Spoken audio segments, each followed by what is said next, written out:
और ऑपरेशन सिंदूर की कामयाबी इस वक्त देश के लिए जश्न की वजह बन चुकी है। जिस तरह से सेना ने इस ऑपरेशन को अंजाम दिया है उसकी तारीफ हो रही है और सबसे ज्यादा ऑपरेशन के नाम को सराहा जा रहा है।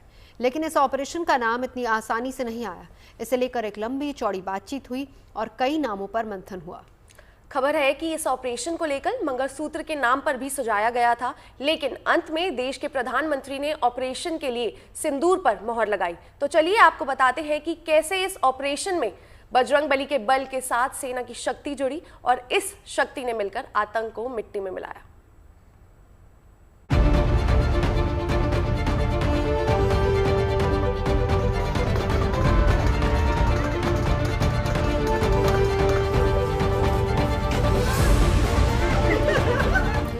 ऑपरेशन सिंदूर की कामयाबी का ये सिंदूरी उत्सव है।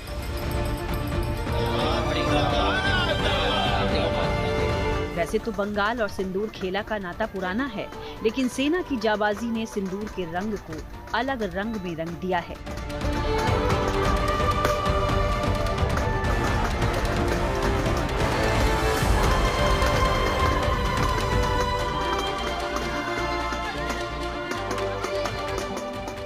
आज हर हिंदुस्तानी के लिए अब सिंदूर सुहाग के साथ शौर्य की पहचान बन गया है।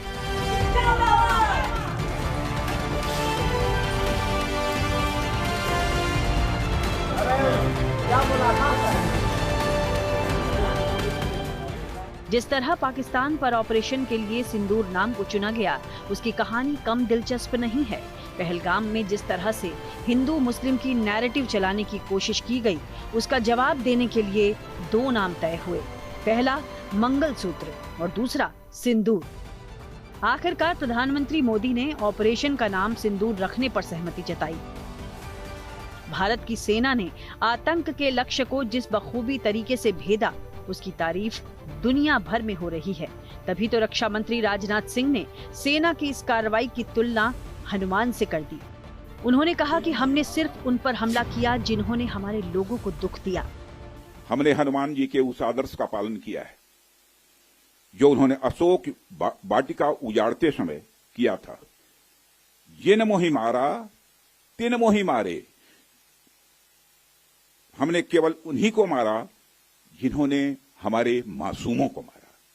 भारत ने अपनी सरजमी पर हुए हमले का जवाब देने के लिए अपने राइट टू रेस्पॉन्ड का इस्तेमाल किया है और हमारी यह कार्रवाई बेहद सोच समझकर सधे हुए तरीके से की गई है।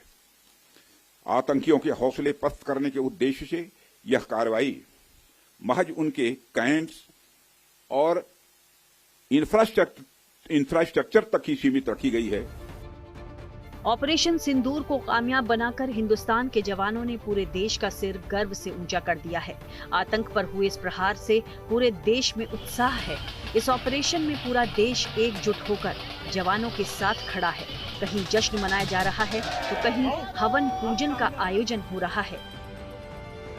भगवान महाकाल और सिद्धिविनायक मंदिर में तो आज ऑपरेशन सिंदूर की झलक भी दिखी। उज्जैन में भगवान महाकाल का सिंदूर से अभिषेक हुआ। मुंबई के सिद्धिविनायक मंदिर में भी भगवान गणेश की विशेष पूजा अर्चना की गई। देश के कई मंदिरों में भी इस ऑपरेशन की सफलता पर पूजा अर्चना की जा रही है। वहीं बेंगलुरु के गंगाधरेश्वर मंदिर में भी हवन का आयोजन हुआ। हरिद्वार, ऋषिकेश, प्रयागराज और वाराणसी में ऑपरेशन सिंदूर पर विशेष गंगा आरती की गई। ऑपरेशन सिंदूर के जरिए हिंदुस्तान ने आतंक पर करारा प्रहार किया है। यह ऑपरेशन देश के दुश्मनों को एक कड़ा संदेश भी है। इस ऑपरेशन के जरिए भारत ने जता दिया है कि देश के अमन चैन को बिगाड़ने वाली आतंकी साजिशों को बर्दाश्त नहीं किया जाएगा। Bureau report, good news today.